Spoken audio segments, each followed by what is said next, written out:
Yes. This entire house was built to be a brothel, but it was all illegal. This house was built by Joseph Lindley, who Joseph Lindley has a park here in Bozeman named after him. Yeah. Familiar with the name. He was kind of one of our big businessmen. He owned a lot of property. He was a real estate agent. He did a lot of other things as well, but he owned a lot of property in the red light district. And so he owned this lot that we're sitting on. Nelson Story, one of our other capitalists here in Bozeman.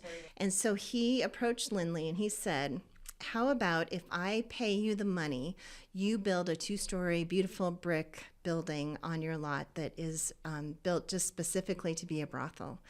And then if we get the capital, you don't have to pay me back.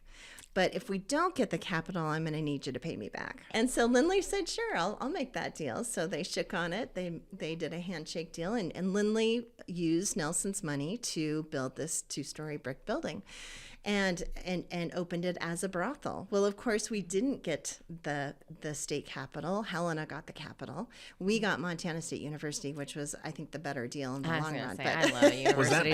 That was part of the whole deal? Yeah. Oh my so God. if you didn't get the capital, you got something kind of, else. And But so Lindley was still on the hook. But he didn't pay Nelson Story back. And so Nelson Story actually sued Lindley.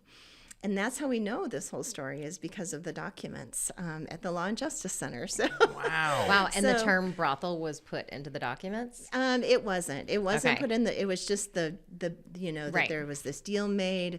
Lindley had reneged on the deal, and so. Right. But so Nelson Story sued him, and he got this house in exchange because Lindley didn't want to pay up.